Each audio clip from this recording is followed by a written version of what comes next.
అంగట్లా మా సత్తిగాడు ఇంకుడు గుంత తవ్వుకుంటే డబుల్ బెడ్రూమ్ ఇల్లు వస్తుందని దప్ప దప్ప తవ్వుడు సురువు చేసిండు కదా. ఇక ఇప్పటికి వార్త చూస్తే డ్రా హై హై అనుకుంటా ఆవులను కాస్తాను పోతాడు కావచ్చు.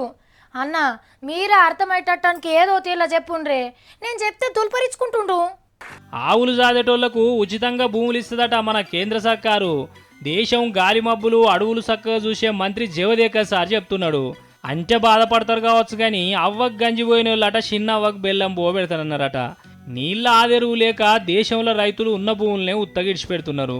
గోవుల గోస చూడలేక అంగట్ల కోతకు అమ్ముకుంటారు చాలా మంది. గడ్డి దొరకక బొక్కలెల్లి బొందలల్లా జాబులేరుకునే జీవాలను ఎన్నిటిని చూస్తలేం మనం.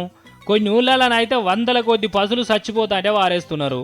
అసోంటిది అరవ కష్టపడి ఆవుల జాదినాక మీరు భూములు ఇచ్చుడు ఎందుకు సారు? ఉత్త భూమిలో పశువుల తోలితే మన్ను బుక్కి బతుకుతాయా? ముందుగాల ఉన్న జీవుల పానం నిలిపే ఉపాయం చేయరు సారు.